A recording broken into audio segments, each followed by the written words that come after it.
Pues ya estamos acá en la mesa de análisis, esperadísima. Ya todo el mundo está siempre muy atento a lo que ocurre en estas mesas de análisis que se ponen muy, pero muy buenas. Otra vez aquí con mi queridísima Leticia Calderón Chelios. Bienvenida. Gracias, buenos días, feliz año.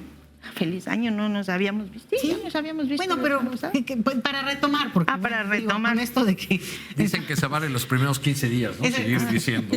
Se vale, Buen ¿no? año. Y así como están las cosas, hay que estarlo repitiendo cada semana porque está que te veo. Arturo Cano, muy bienvenido. Muchas gracias, Daniela, gracias por la invitación y muchas gracias a todas las personas que nos siguen. Y aquí Carlos Mendoza. Gracias, Dani. Yo me estoy oyendo un eco, pero espero que ustedes no. Bere Rodríguez. Hola Dani, hola a todas, todos. Bienvenidos todos a este Sinsonte y a esta mesa de análisis con este nuevo tema. A ver si tenemos ahí la imagen de Donald Trump asumiéndose a él mismo en su red social, diciendo que es el presidente de Venezuela. No, me dice Arturo que la está buscando la imagen porque la puso en su red social, pero luego no queremos estarle dando vuelo a todo lo que dice, pero es que a veces dice uno no puede evitarlo. Voy a empezar con la pregunta con la que iniciamos este noticiero, con el tema y con el tema que está acá atrás en el fondo, que es Trump y Marco Rubio diciendo se va a cortar cero petróleo para Cuba. De parte de Venezuela. Una primera reflexión de eso, Leti. ¿Qué implicaciones, qué tanto les creemos, qué tanto no? No, yo creo que sí hay que creerlo, obviamente. Yo no lo dudo en el sentido de que de Venezuela, pues tienen obviamente las posibilidades, incluso esto que han hecho de no solamente tomar barcos, sino bombardear lanchas. O sea, yo creo que es una amenaza sumamente seria, pues obviamente devastadora para la isla. Y que en ese sentido yo no diría que no, sino más bien qué se puede hacer un poco en esta cuestión ya diplomática de gestiones que hablaremos además al ratito que tienen que ver con México, de qué manera más bien desactivar esa escalada, ponerla en otro lugar, porque además aquí tenemos que acordarnos de una cosa, Marco Rubio tiene una obsesión, siendo que no es exiliado del castrismo, ojo, sino es exiliado económico. Sus padres se fueron cuando pues no le salían los negocios antes de la Revolución Cubana y se fueron a Miami. Él por eso nació en Cuba. Pero, ojo, si se aplicaran las leyes que quiere aplicar Donald Trump respecto a la migración, él es primera generación y va para su casa, Digo, a ver dónde vivía antes sus padres. Entonces, yo creo que estamos frente a un personaje que yo creo que en este caso de América Latina hay que observarlo con cuidado porque él tiene un especial interés y también esta cosa de que no llegue petróleo pues es terminar de ahorcar a una isla que de por sí tiene condiciones realmente muy precarias y que en ese sentido, ¿cuál es la intención?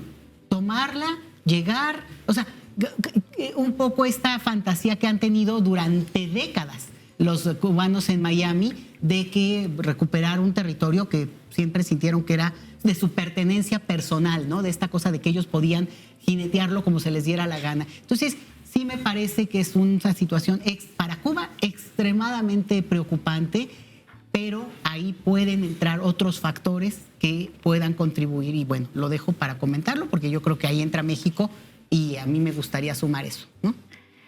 Arturo, Cuba, más allá de lo ideológico y de esta afrenta histórica de ser Cuba, ¿qué les puede interesar? Digo, uno piensa Venezuela, el petróleo, no sé, otros el triángulo de litio, no sé. ¿Cuba qué? ¿Por qué esta obsesión de ir sobre...? Pues es una frontera simbólica, ¿no? Es un país que ha representado durante largas décadas la resistencia, los afanes de independencia. Se puede ser crítico o no del régimen cubano. Hay muchas voces desde la izquierda que señalan también los errores de la Revolución Cubana, sus insuficiencias, pero lo cierto es que cuando desde el gobierno de México se dice continuaremos con los envíos de petróleo por razones humanitarias, pues hay toda la razón, porque si uno escucha testimonios de personas que viven allá o que recientemente estuvieron en la isla, este es uno de los periodos más complicados, más difíciles para Cuba. Alguien me llegó a decir, está peor que en el periodo especial, ¿no? porque la carencia de combustible y de otros bienes derivada del bloqueo criminal que se ha ejercido contra esta isla, y además inútil, ¿no? Porque la idea de este bloqueo ha sido bloqueamos y se desmorona el régimen en un momento. Pues eso no ha ocurrido, ha sido además muy inútil. Obama intentó políticas de apertura, ciertos acuerdos, se reabrieron las representaciones diplomáticas y cuando llegaron nuevos gobiernos pues fueron dando marcha atrás hasta llegar a este punto. Se convierte en un símbolo Cuba, y como lo es ahora Venezuela, ¿no? Cuando Trump decide proclamarse presidente interino de Venezuela, o sea, ser otro Juan Guaidó, seguramente tendrá más capacidades de gobernar o de influir en las decisiones que las que tuvo el pelele Guaidó, que por cierto, en todo el escándalo y todos los derivados de la invasión, del ataque a Venezuela, se ha olvidado que mientras las instituciones, como sea, con el presidente capturado y eso, las instituciones venezolanas seguían funcionando, también se instaló una Asamblea Nacional que viene desde 2015, que un sector de la oposición venezolana sigue proclamando que esa asamblea electa desde entonces tiene alguna función. Y lo que sí tiene son fondos, ¿no? Algunos millones de dólares con los que se quedaron o que Estados Unidos le dio a la oposición venezolana, de la gran cantidad de bienes de los que el gobierno de Estados Unidos y otros han despojado, no a Maduro y su grupo, sino a la nación venezolana. Pues sí, a ver si, ahora sí creo que ya tenemos la imagen de lo que decías, Guaidó, decía Laura Arroyo en el tablero, Guaidó 2.0, es Trump. A ver si tenemos ahí a Trump, ese es su último mensaje sobre el tema en su red social, que se dice, bueno, pues actual presidente de Venezuela, pero la realidad luego no es muy parecida. O sea, el mundo MAGA en las redes sociales es bastante más exitoso que en la vida real, Carlos. No termina, incluso ahora podemos hablar su reunión con los petroleros, que es algo que estábamos platicando, pues no le salió tan bien como él quería, no tuvieron ni siquiera un acuerdo concreto, ¿no? En este intento de atraerlos a que inviertan en Venezuela. Sí, tiene razón Leti cuando dice que la situación es muy peligrosa. Sí, sin duda, pero todo lo que dice Trump, todas sus puestas en escena, que son no sé cuántas al día, hay que leerlas entre líneas siempre, ¿no? Es muy dado a exagerar, es muy dado a presentar las cosas no como son. En cuanto pasa un poco de tiempo o se empieza a saber un poco más de muchas de los asuntos que comunica, aparecen contradicciones como esta, ¿no? Las petroleras no están tan interesadas en irse a meter. Yo veía con mucho interés la entrevista de hace un momento con este compañero venezolano que hablaba de cómo está funcionando más o menos Venezuela. Entonces, eso que es presidente de Venezuela, pues es el presidente, dice él, ¿no? Porque dice él que es presidente, ¿no? Así se puso. No hay ningún indicio, claro, al igual que ha hecho con la presidenta Claudia Sheinbaum, él dice una cosa en corto y otra en público, ¿no? Ha de ser muy, muy apasionante la comunicación con este hombre, ¿no? Que te la cambia de un minuto a otro y en público fanfarronea y en privado no puede ser tan insolente como es en público, porque no habría ni posibilidad de comunicación. Entonces, hay que estar, sí, preocupados, pero tampoco dejarnos asustar por el petate del muerto, que a cada rato lo anda agitando este señor Trump, ¿no? Yo estoy muy lejos de ser optimista en este momento, pero sí es notorio que está abriendo una cantidad de frentes que yo no sé si aparte de todo se llama malabarista, ¿no? Porque me voy a ir a pelear con la OTAN o con países que forman parte de la OTAN. Tiene frentes internos muy, muy, muy, muy complicados. Cuba no es una kermés, irse a meter a Cuba no va a ser una kermés, si se le ocurre esto. Yo entiendo lo que dice Leti el secretario de Estado, Marco Rubio, pero esas decisiones pues tienen que ver con el Pentágono, tienen que ver con otros cálculos prospectivos. Irse a meter con Cuba puede ser ir a oxigenar la revolución cubana, como ha pasado un poco, en alguna medida, con Venezuela. Hay gente que no tenía ninguna, y gobiernos que no tienen ninguna simpatía por Venezuela, que se están pronunciando a favor de respeto a Venezuela. Entonces, con Cuba puede pasar algo mucho más notorio. Entonces, hay que estar a la expectativa, hay que informarse muy bien, ¿no? Porque aquí sí la letra chiquita es muy importante y hay que saber que estás hablando con un mitómano, ¿no? Con un señor que le encanta fanfarronear y echarle crema a sus tacos y decir que él es y Mandrake el mago y no sé qué. No estamos para ironías ni para estarnos riendo de eso, pero sí hay que tener muy claro a quién estamos escuchando. Siempre más grande, se ve más grande él a sí mismo de lo que realmente es. Y hay gobiernos. Y más joven y más vigoroso. Y más guapo. Y más guapo. Hay gobiernos como el de Chile o el de Uruguay que tampoco han estado muy solidarios en realidad y además eso quizá debería llevarnos a otra reflexión. Pero antes de eso, Cuba. Volviendo al asunto de Cuba y volviendo al asunto que nos tendrá que tendremos que atender porque no tiene una justificación hasta ahorita tan clara como para intervenir en Cuba militarmente, por supuesto, pero esto de cerrarle los accesos económicos, de presionar a los países. Venezuela ha dicho que se va a mantener con sus exportaciones como las tiene. México, la información que todavía había llegado un buque el viernes, que son los dos principales ahorita países que suministran de petróleo a Cuba, pero sí está esta intención de estrangularlos más económicamente. Y digo más porque de verdad, como dice Leti, ya está suficientemente estrangulado económicamente. Pues creo que ahí, como lo dijo el propio mandatario cubano, ¿no? Miguel Díaz-Canel, en este mensaje también muy caluroso en Twitter, que puso que Estados Unidos están enfermos de rabia por la decisión soberana de este pueblo de elegir su modelo político. No más allá de los recursos que puedan tener en este caso, eso es lo que más les molesta. Coincido completamente con Arturo, ¿no? Es algo simbólico lo que representa Cuba, pese a que ya no sean una amenaza real, ¿no? O que incida directamente en la economía o de alguna forma en el sistema político de Estados Unidos, pero siguen teniendo un gran peso, ¿no? Y el peso es la resistencia precisamente, a pesar de todos estos más de 60 años de bloqueo que se le ha impuesto, pues siguen ahí. ¿No? O sea, no se han rendido, no han claudicado, no han permitido la entrada de Estados Unidos y eso es lo que más molesta porque incluso pues hubo países que le siguieron como Venezuela en atreverse a desafiar el modelo hegemónico que impulsó Estados Unidos durante pues todo el siglo pasado y también.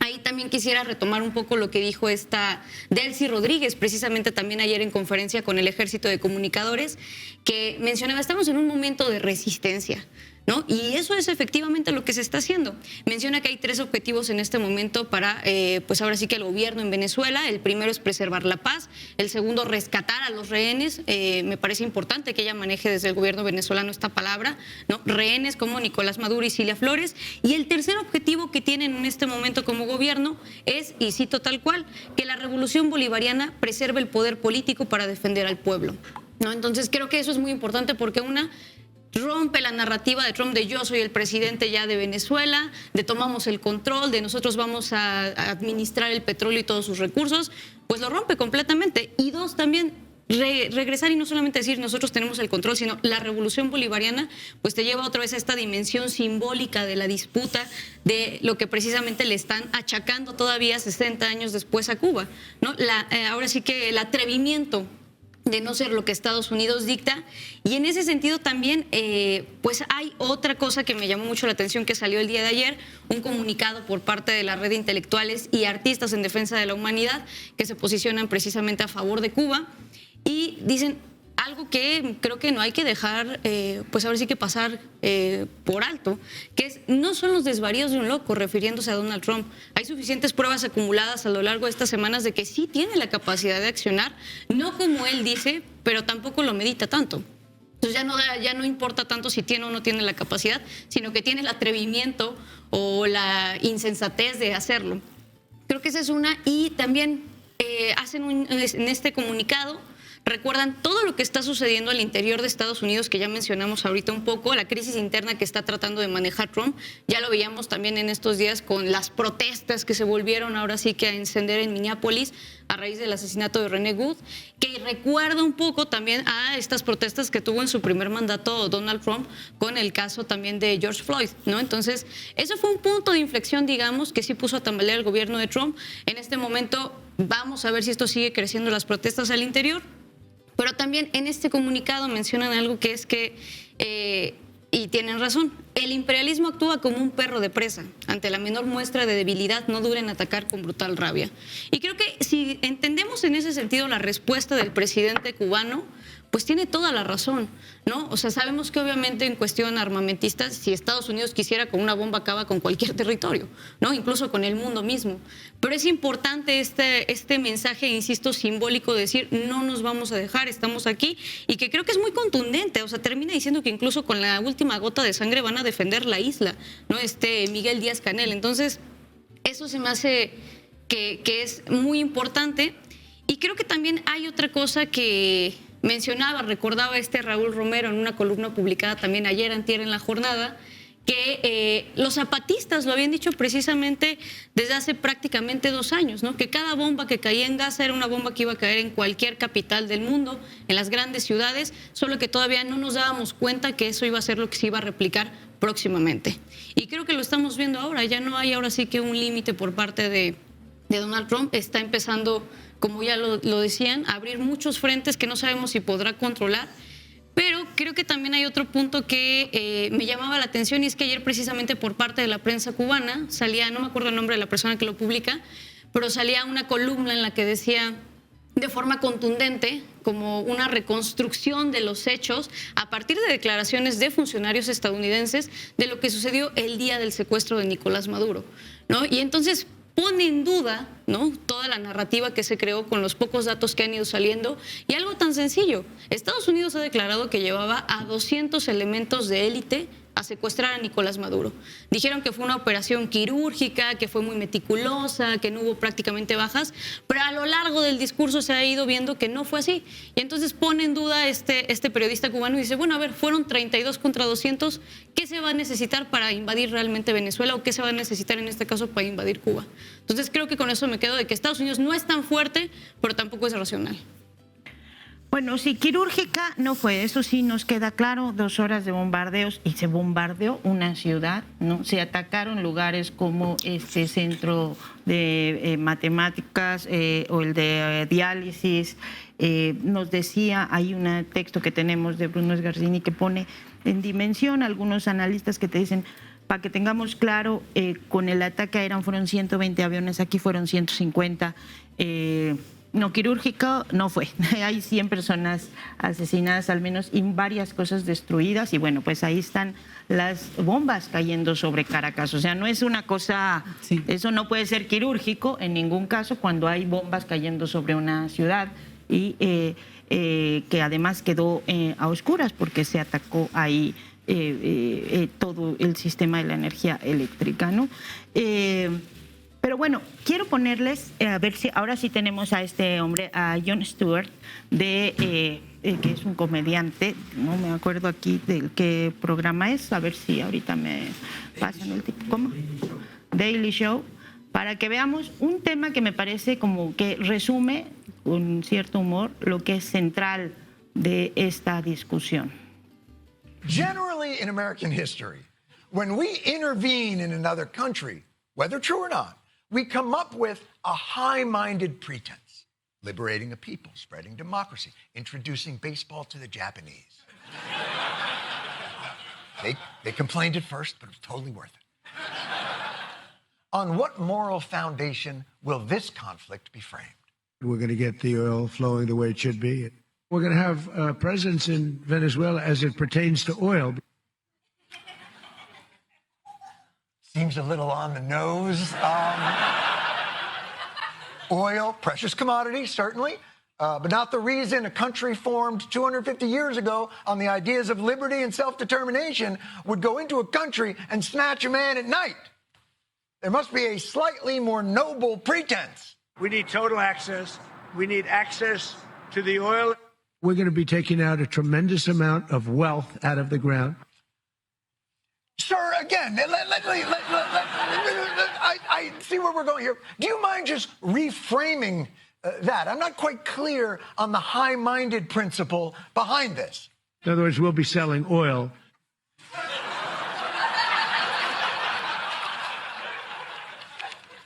Is this your first war? I mean, what the f***? All right, let's table this for now. Senator Lindsey Graham, you're an old hand at warmongering. You've done this a bunch. You're on the plane. Can you help this dude out with the casus belli and keep Trump from bringing it back to oil? There are going to be Americans alive today because he shut down a narco-terrorist state called Venezuela. This is a good thing, not a bad thing. And the oil companies are going to go in and rebuild their system. God damn it! Bueno, es comedia, ¿no? Dentro de su mismo humor, pero me parece que resume todo, porque además va juntando todas las declaraciones que al final no hay forma de ayudarle. Es algo más serio que cualquier conferencia de Trump, ¿no? Sí, exactamente. Y además es una cosa que no hay forma de, aunque le diga al senador le ayuda, bueno, pues no, vuelve al tema. Leti. Bueno, pero también es Estados Unidos descubriendo que no han exportado la democracia, sino han devastado las naciones, ¿no? O sea, digamos, en el humor, y se entiende, y en todo caso pues, estaríamos del lado de este comediante evidenciando el momento de Trump, pero es lo que han hecho durante toda su vida, toda su historia. Entonces es como, ante su propio público estadounidense, hablar de lo que seguramente en cada coyuntura tendrían que haber hablado, porque así ha sido, ¿no? Y un público que les importa, que además muchas de las acciones que puede estar haciendo Trump hacia afuera en realidad es para legitimarse adentro. Pues no o sé, para ganar digamos, porque algo digamos, adentro. como este tema con la de legitimidad está muy fuerte porque también al mismo tiempo sus declaraciones respecto a acciones de violencia son contundentes, o sea, terrorista de izquierda, zurdo, no sé qué, y descalifica a cualquiera que si siguiera se mueva de acuerdo a sus voluntades, ¿no? Policíacas. Y entonces, bueno, tiene un discurso muy, muy fuerte. No, lo que yo veo es que, pues, al final de cuentas es un discurso en el cual los comediantes estadounidenses siempre se han caracterizado por eso, ¿no? De tener, parecía que no ya en este periodo, pero burlarse de manera muy, muy cercana al poder decir cosas muy abiertamente. Y eso es algo de lo que sí se ha puesto más en duda, tal vez no a este nivel, aunque sí hubo intentos de abierta censura. Y yo creo que aquí lo que estamos viendo tal vez es de una manera mucho más obvia, más evidente, lo que ha sido ese Estados Unidos avanzando a donde se le ha dado la gana, cuando ha querido, y tal vez ha pagado consecuencias narrativas a posteriori, ¿no? Cuando, no, bueno, no había armas atómicas, no había nucleares, pero ya con la pena, pues ya nos llevamos por delante a un país o a otro país o al que sea. Pero en este contexto, tal vez lo que está pasando, también por el tiempo, es que lo estamos viendo, como se dice, en tiempo real. Y yo ahí nada más quiero agregar una cosa que yo creo que tenemos como que darle una vueltita a la tuerca de nuestro propio discurso. Miren, yo también creo que esto de a nombre de los pueblos hay que matizarlo. Porque de repente en Cuba, ¿no? Digo, con todo el cariño y el respeto y un poco hasta por generación, ¿no? Me toca a mí, ¿no? Cuba, y que van a cumplir 70 años de revolución. Y que es una afrenta y es algo simbólico, sí, pero es un país que ha tenido problemas muy serios y que no pueden hablar a nombre de la última gota de sangre y la propia élite a lo mejor salen antes de que eso ocurriera. O sea, sí creo que hay un punto de quiebre, más allá de esta coyuntura que es tremenda, pero en la cual también no hay forma de alimentar ese discurso sin generalizar. Más bien, hay que evitar esas generalizaciones, lo mismo que en el caso de Venezuela. O sea, en Venezuela evidentemente aquí hay un secuestro, hay una pareja que en este momento además va a ser un circo mediático en Estados Unidos, se los anuncio. Los medios de comunicación en México están abocados a esto, como lo estuvieron con los narcos mexicanos, siguiendo día a día, y que sí que hizo la esposa, que se movió el pie, que si le hizo un guiño. O sea, esa es la nota.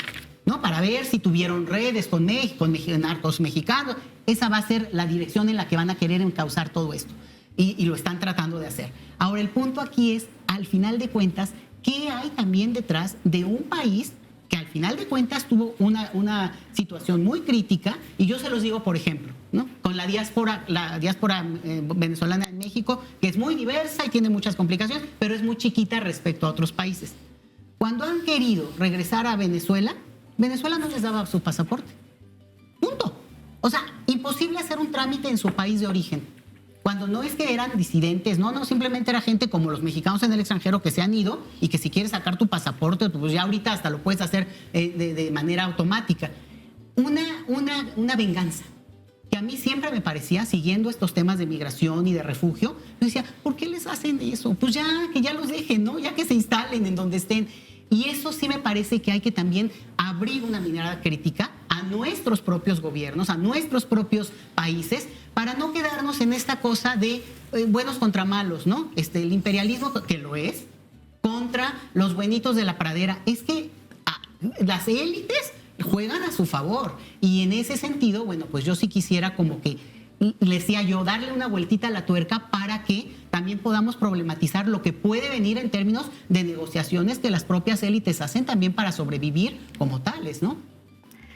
Bueno, ese es todo un tema que también está en la mesa, pero una cosa que hemos discutido acá y es el asunto de que en realidad a Trump, a Stephen Miller y a todos sus amigos, a Marco Rubio, les importan muy poco las contradicciones de los países y los derechos humanos y las democracias en nuestros países. Una de las cosas que estábamos viendo hoy, hace un rato, era de esta empresa, ya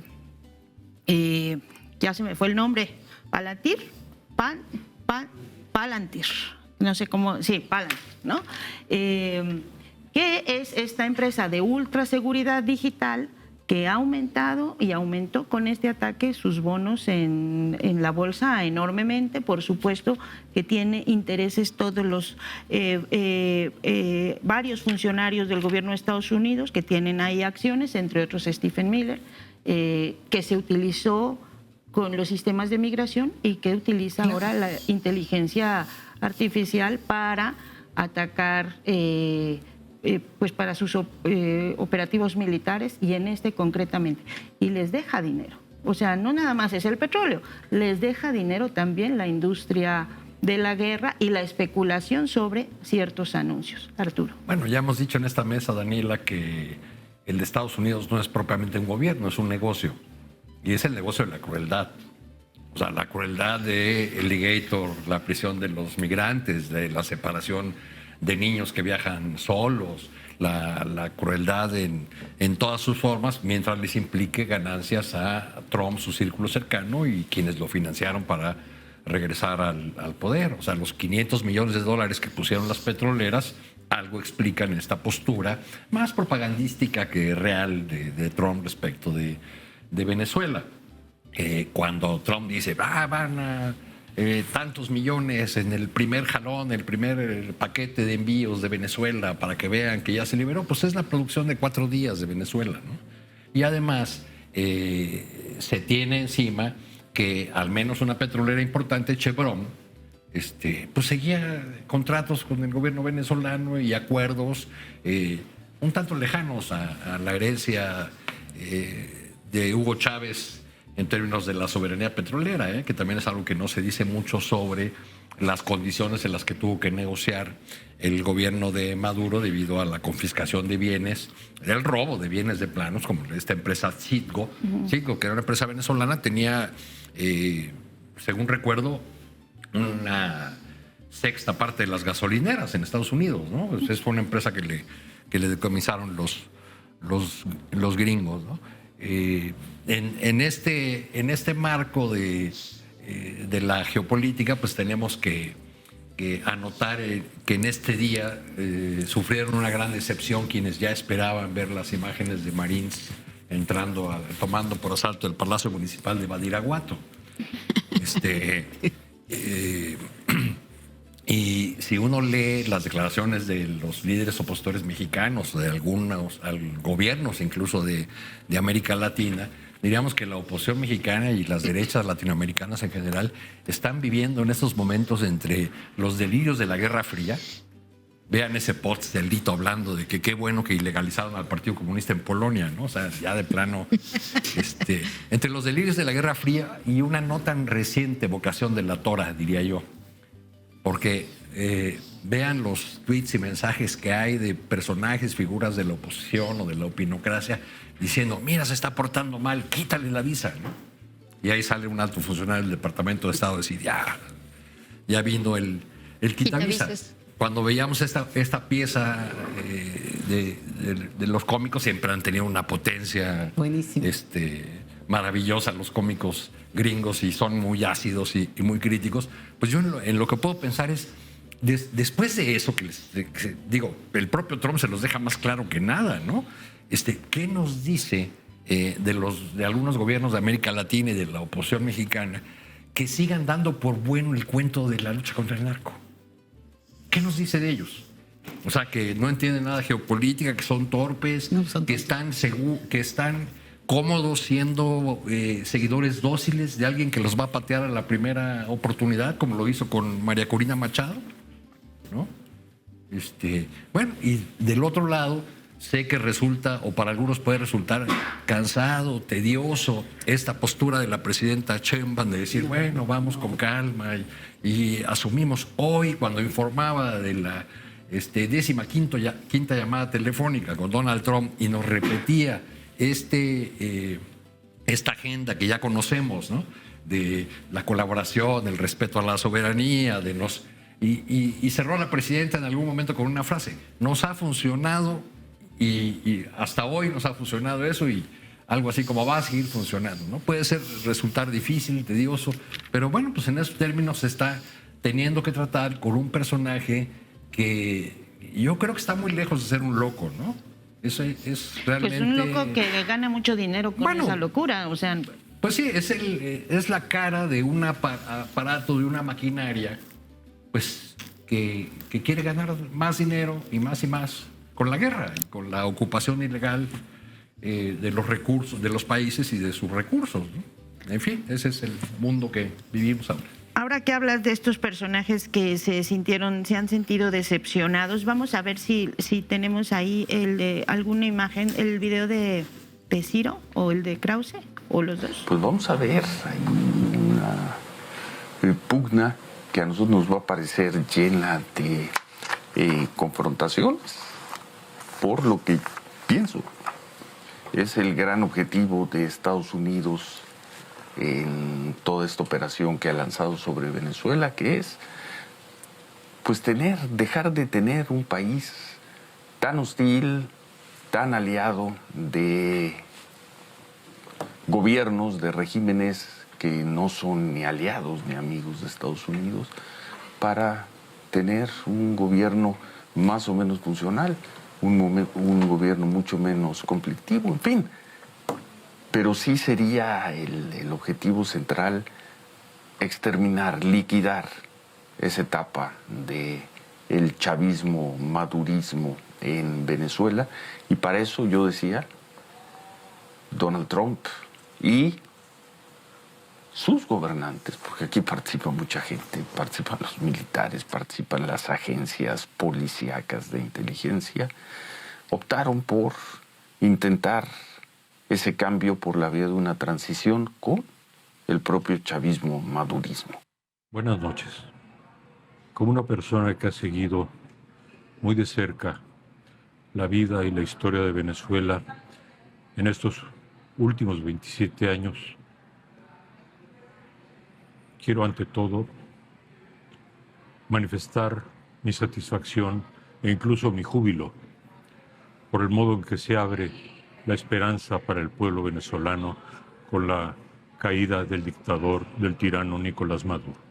En segundo lugar, quiero expresar también mi repudio, mi rechazo a la doble moral tradicional de la izquierda latinoamericana, que no siempre fue así, pero que en los últimos tiempos ha acentuado este rasgo deplorable.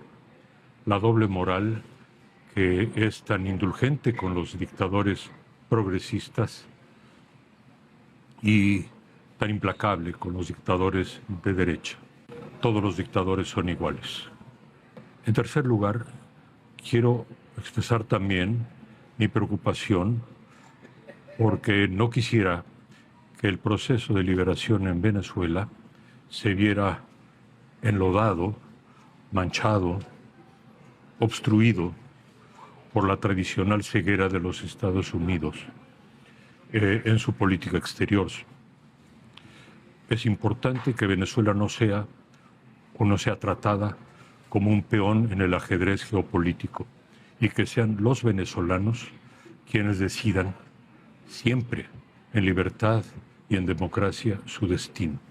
Yo estoy absolutamente seguro de que el pueblo venezolano sabrá defender de manera pacífica, manifestándose como lo ha hecho tantas veces en los últimos años ilustros, defender pacíficamente su libertad y su democracia. Va a llevar mucho tiempo la reconstrucción de su país. Los demócratas del mundo, los liberales del mundo, estaremos con ustedes. Bueno, esos son dos decepcionados, seguramente de lo de que no estén en Sinaloa los marines y muy decepcionados de que no llegara la Premio Nobel de la Paz a asumir la presidencia, por lo visto. El problema es que ellos han dominado desde que yo estoy en la universidad, la opinión pública de nuestros... Ellos y otros, o sea, no pusimos ahorita el de Chumel porque ese sí estaba ya muy mal, pero dominan pues nuestra opinión pública y van corriendo también el sentido común de buena parte de las poblaciones hacia ciertos lugares. Sí, y en este juego que hace llamados a mucha gente, no sé quién lo pele, pero hasta Trump le quiere enmendar la plana. En este juego, un debate que están metiendo que tiene que ver con lo que comentaba Leti hace un momento. Nos quieren meter el debate adentro de la izquierda. Yo creo que los priistas sabios, los hubo, los que crearon la dictadura perfecta, tienen en su decálogo de aforismos uno que es que hay un tiempo para echar cohetes y otro para recoger las varas, ¿no? Y yo sí creo que es ahorita el tiempo de echar cohetes y luego hay que recoger las varas. Siempre las hemos estado recogiendo, ¿no? Siempre ha habido un debate adentro de la izquierda acerca de las élites, pero me parece que nos están incendiando la casa, entonces hay que agarrar cubetas y hay que ver qué hacemos. En este momento yo creo que es un poco lo que quiere hacer Krause. La izquierda que defiende tiranos, hombre, hay de despropósitos a despropósitos, ¿no? Estamos hablando de una irrupción que rompe que está violando la soberanía, que está haciendo papilla los principios fundacionales de la ONU, y además todo en base a mentiras. Todo en base a mentiras. Yo traje, por si venía al caso, este librito de aquí, que le escribió Caspar Weinberger en 1989. Weinberger fue el secretario de Defensa de Reagan. De Reagan, sí. En este libro, desde 1989, ya se vislumbraba un escenario de ocupación de México en marzo de 2003. ¿Para qué? Para liberar a los sufridos mexicanos, liberarnos del yugo de un gobierno de narcotraficantes. Todavía no se acuñaba el término narcoterrorista. Yo les enseñaba a los compañeros hace un momento. Es un ejercicio prospectivo, esto es una especie de novela de ficción, pero con apuntes militares muy puntuales, ¿no? Un cártel de Ortiz Mena, ¿no? Y se usan nombres como Ávila, Ortiz Mena, Lázaro Paz, Jesús Herzog, Carlos Portillo. Es de risa, pero este es el plan que existía desde hace más de 30 años para hacer lo que están haciendo ahorita. Ellos les vale. Ellos van creando escenarios y ellos estuvieron construyendo este fantasma del narco aterrador que tiene asolado a un pueblo, y luego antes de este 2003 vino el asunto de las Torres Gemelas, y entonces se construye esta nueva imagen del enemigo terrorista. Y se acuña esta frase del narcoterrorismo, ¿no? Que es la que están usando ahora. Y se vienen a meter igual, es exactamente el mismo. Pero ¿cuándo no se han metido? No, bueno, pero eso es lo que tenemos que entender, que les vale, y es secundario el debate, como lo han demostrado con Venezuela. Tanto estuvieron hablando del mal gobierno de Venezuela, y de un día para otro les da lo mismo tratar con ellos. Incluso toda esta fama terrible que le crean a Maduro de ser un dictador luterano, en su juicio no hay ninguna acusación por eso. ¿No? Entonces, que no se azote el señor Krause. No, bueno, esa causa está en la Corte Penal Internacional. Bueno, sí. Pero no en el La juicio otra. que tiene. No, en Nueva York. No digo que no sea un tema que hay que tratar en su momento, pero se están metiendo a cuentas de lo que sea. Por eso está buena la pieza del comediante hace rato, ¿no? Dice, pues antes por lo menos nos preocupábamos por inventarnos una causa noble. Aquí nos iban a liberar a los mexicanos del narcoterrorismo. Ahora ya ni siquiera, ¿no? No ha dicho la verdad de para qué se quiere venir a meter. Pero no es para combatir a los cárteles, porque los cárteles los crearon ellos. Es más serio hablar del cártel de la DEA que del narcoterrorismo. Claro. El narcoterrorismo, ellos le dan cuerda, le ponen pilas, lo ponen a funcionar cuando ellos quieren, lo detienen cuando ellos quieren, y luego te dicen, ay, mira, qué barbaridad, estás lleno de narcoterroristas, ahora me tengo que ir a meter. Esto ya lo hicieron, lo sugirieron en el gobierno de Calderón, de que se iban a venir a meter un señor Westphal, que era el subsecretario de la Defensa, y que iban a tener tropas. Calderón no dijo ni media palabra, ¿no? Entonces, por eso me parece que esto es más en blanco y negro en este momento, ¿no? Se vienen a meter porque sí, porque les da la gana, porque quieren controlar, y sí, creo que lo hemos hecho y lo seguiremos haciendo en cuanto cambie un poco el signo de estos tiempos. Pues sí, las críticas que tenemos entre todos, porque sí aspiramos a construir, o sí se ha aspirado a construir gobiernos de izquierda consecuentes, ejemplares, que no incurran en estos pecados, ¿no? Yo he observado con mucho interés la postura de Arturo Cano, ¿no? Arturo ha dicho muchas cosas, tiene muchos elementos de crítica al gobierno de Nicolás Maduro, pero bueno, en las últimas reuniones, pues tengo la impresión de que las ha dejado para mejor momento, ¿no? Porque yo creo que es el momento de hacer eso, ¿no? Entonces, me parece importante estar recordando esto, decirles, no, ya no se hagan tontos, ustedes siempre se han querido meter, ¿no? Se sientan a dialogar con sus homólogos estamos hablando, fíjate, de el gobierno de Salinas de Gortari, que era su hechura.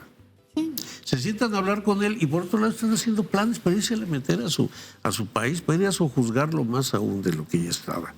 Entonces, esta desvergüenza, esta hipocresía característica del imperio, no hay que perderla de vista. Aquí sí hay que citar a Che, al imperialismo no hay que, como dicen, no hay que darle ni tantita, no hay que descuidarse ni poquito, no me acuerdo cuál es el término que usó en la ONU, ¿no? No hay que, ni por un minuto hay que perder la vida, hay que perderlo de vista porque son capaces de cualquier cosa.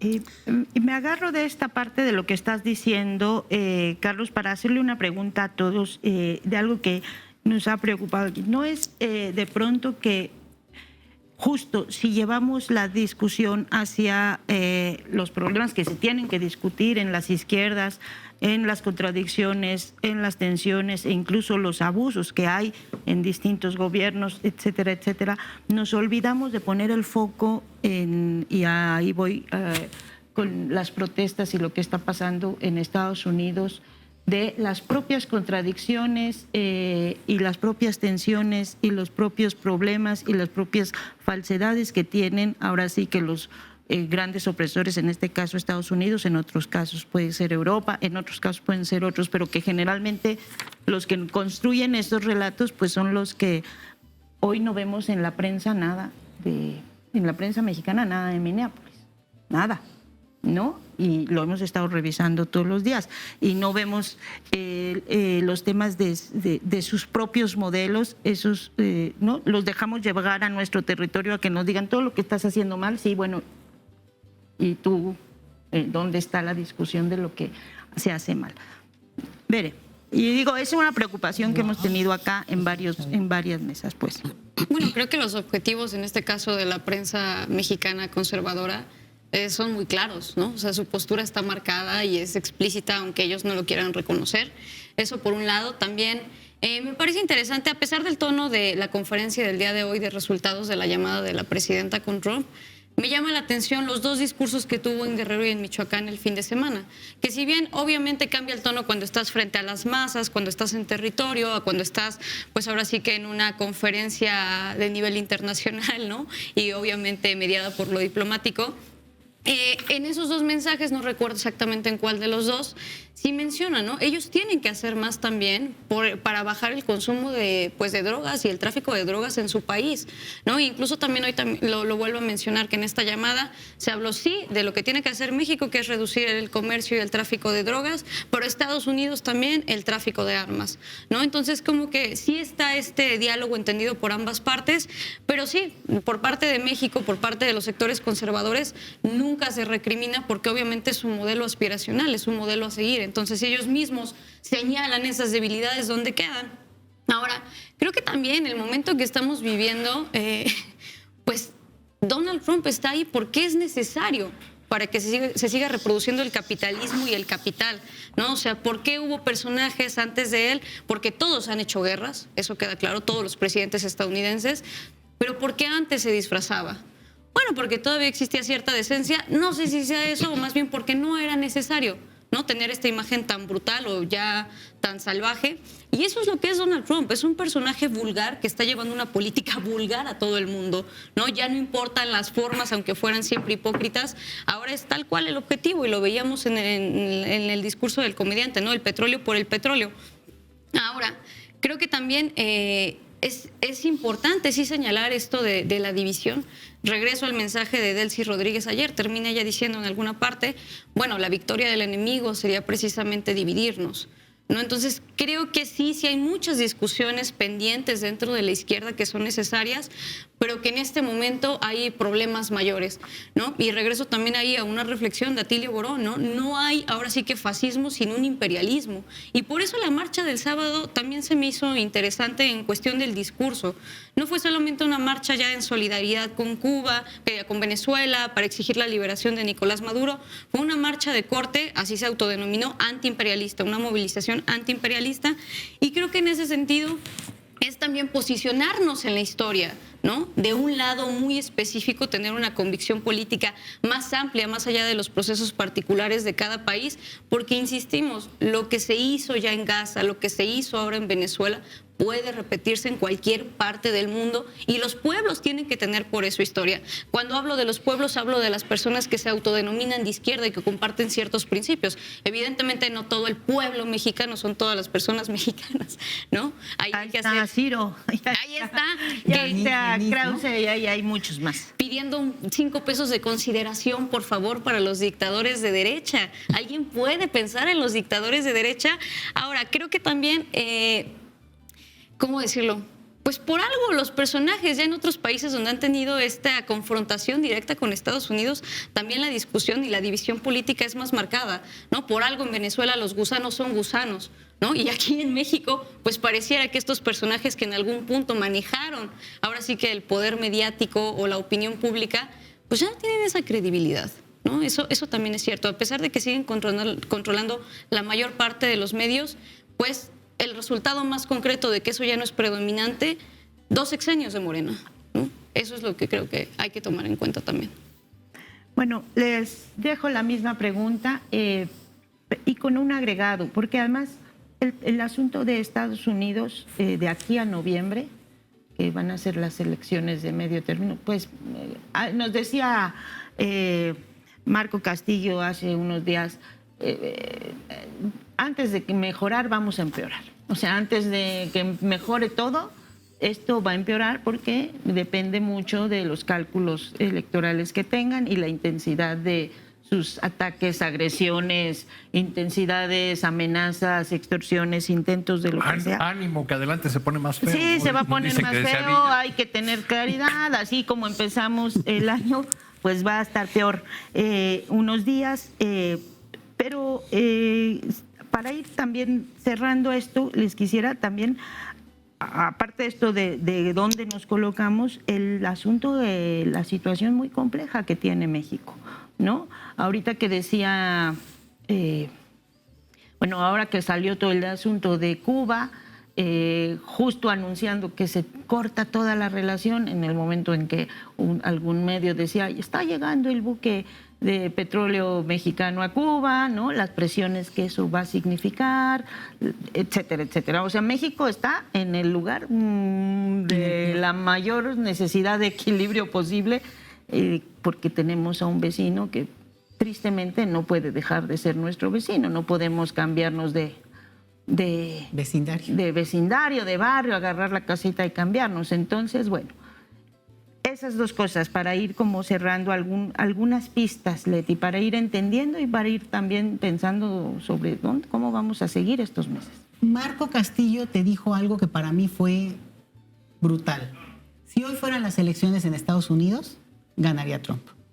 Y yo creo que también con ese balde de agua fría, o sea, yo me quedé así, pero después me puse a investigar y todo. Claro, cuando ve uno sus niveles de aceptación de un tema, del otro, de la violencia, de la migración que se ha movido, sí, pero en términos de ese electorado, de ese país que se ha movido, que está también, digamos, sacudido, eso es también cierto, pero también tiene, digo, si a nosotros no tienen un manejo mediático, decían ahora, de la prensa mexicana, que no dice nada de lo que está conmoviendo al mundo entero, porque las redes sí dan cuenta, y ya es lo alternativo, ya por eso luego ni uno ni revisa el periódico. Bueno, si eso está ocurriendo aquí, ¿cómo está ocurriendo en Estados Unidos? Y cómo se crea una narrativa impresionante para descalificar al otro. O sea, al que fue asesinado, en este caso la asesinada, acabar siendo no solamente quien era el atentado mayor, era casi una kamikaze que iba a asesinar a los del ICE. Entonces, eso que es consumido por un público que no es menor, es parte de lo que yo digo que tiene que ver con un engranaje mucho más complejo y que no es solamente de los países, sino también en este caso como de Estados Unidos. Entonces, por eso creo que es un punto importante. Y el otro, en el caso de México, yo la verdad es que escuchando hoy a la presidenta de México, Claudia Sheinbaum, de su llamada con Donald Trump, hay una parte que también ayuda mucho, a pesar de la situación tan complicada de la frontera, y nada de que dónde nos cambiamos, que se cambien ellos, porque además nosotros nos tendríamos que extender a lo que nos corresponde, ¿no? Es la parte de el buen momento en que nos toca esta disputa, que iba a ocurrir, ¿no? Por el escenario estadounidense, por el declive de la hegemonía estadounidense, que en realidad este nivel de violencia tiene que ver, violencia física, violencia económica y violencia simbólica, y que iba a ocurrir en algún momento. Este es el personaje, el momento, la coyuntura, pero que del otro lado, para nuestra buena suerte, y ahí yo hoy pensé, si Claudia Sheinbaum tenía 79% de apoyo, hoy tiene 90%, porque es el momento en que hasta la personalidad, si el otro actúa, también hay que actuar. Digo, yo no podría, ¿no? Pero serena, diciendo, lo decías tú, si hay que decirle otra vez y volver, o Arturo, y hay que otra vez repetirle, bueno, así es, lo voy a decir incorrectamente, pero lo voy a decir, así es con los niños, ¿no? Repites la instrucción y repites la instrucción y repites la instrucción y te pones a su altura. ¿Para qué? Pues para tratar de hacer contacto. Entonces, yo creo que ahí, no sé si sirve o no, pero el hecho de que sea psiquiatra Juan Ramón de la Fuente, pues algo debe de ayudar, y le sirvió en su momento a la genialidad en este sentido de López Obrador, y que pudo manejar esto, y estoy convencida, y así me siento, y sentí una gran tranquilidad hoy, Cuando la oí respondiendo y diciendo, bueno, hablamos y hablaremos las veces que sean necesarias, y si sirve que México en algún momento sea en una cosa como de escalar el asunto con Cuba, bueno, nos ofreceremos, se ofrecían para Venezuela también. Entonces, creo que el mensaje, porque la política además es hacia tus connacionales, ese mensaje hacia nosotros es importante porque genera otro ambiente, otra discusión. Ya no es la discusión de cuándo van a invadir, bueno, ¿qué les pasa? ¿No? Eso es como de la derecha más recalcitrante. Es cómo se está articulando, cómo se está dando respuesta concreta con descubrimientos de redes criminales impresionantes, lo que estamos viendo en Michoacán, por ejemplo, ¿no? De cómo se puede ya realmente empezar a jalar la hebra de lo que hemos pedido por tanto tiempo en este país. Follow the money, ¿no? Como también dicen. Entonces, es buen momento para un escenario en el cual auguro que esto puede ser una buena fórmula para que otros países no que la observen, la están observando, ¿no? Es decir, cómo México con esta geografía en ese sentido maldita, ¿no? pueda navegar en muy buen momento y que pueda incluso salir altamente beneficiado en términos históricos. No digo de la coyuntura, digo en términos históricos, ¿no? Arturo. Bueno, yo creo que en este momento estamos entre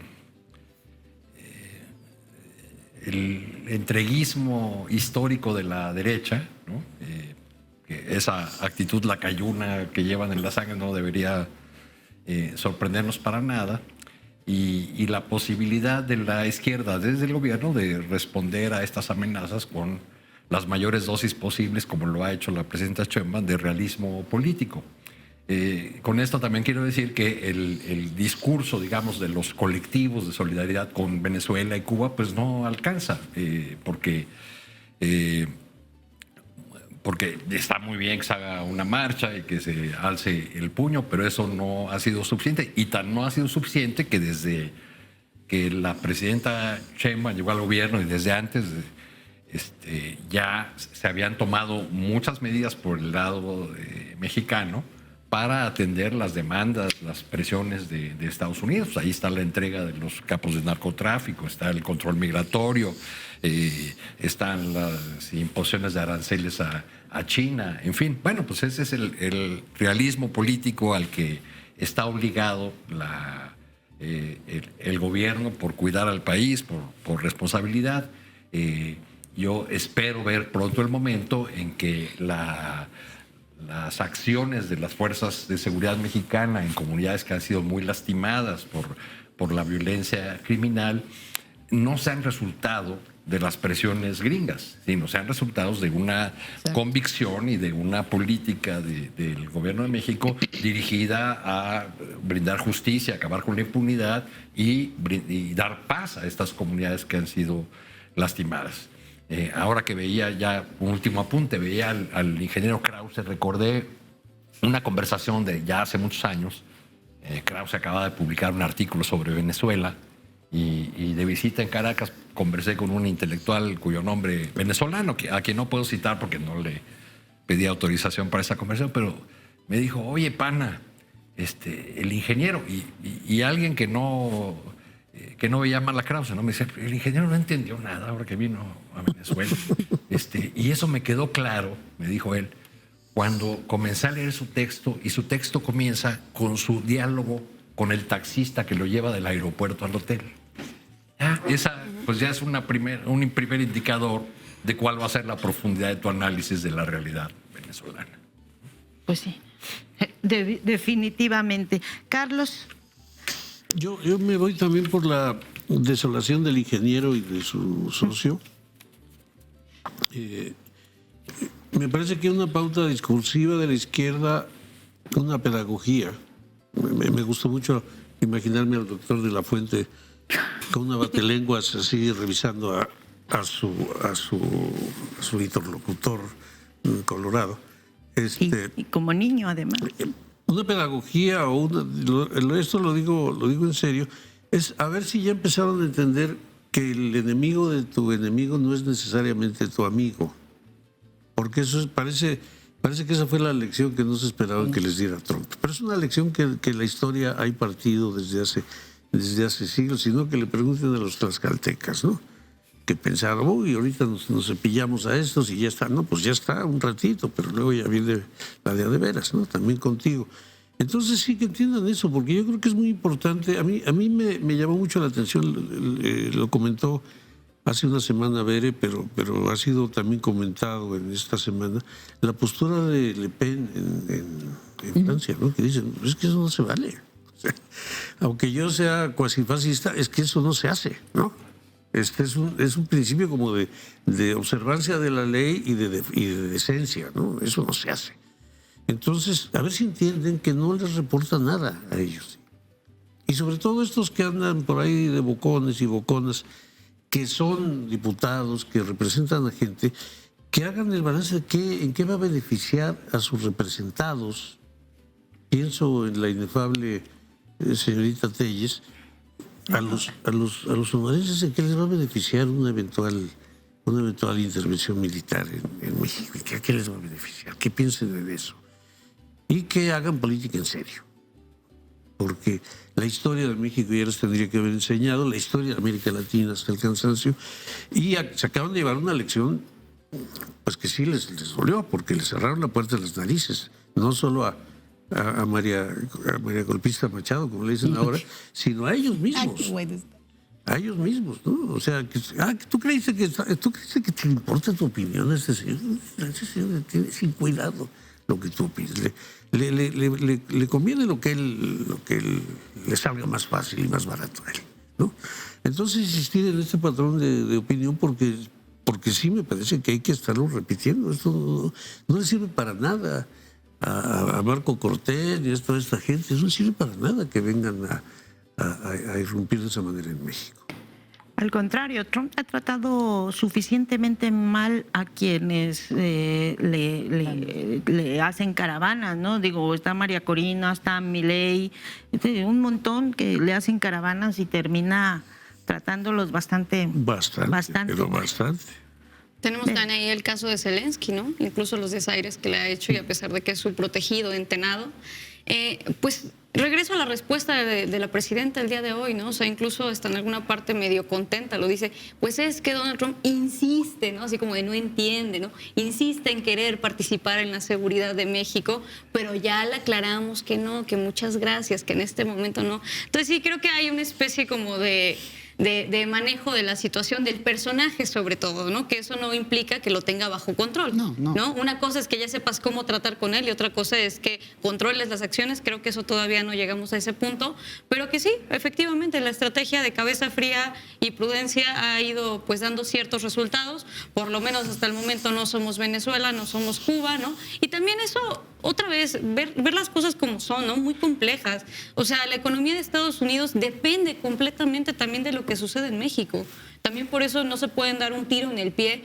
Bueno, Donald Trump podría, pero sí solamente le hace ganar más dinero. Pero en este caso no sería así, porque precisamente impactaría en lo que más les importa a ellos, que es precisamente la economía.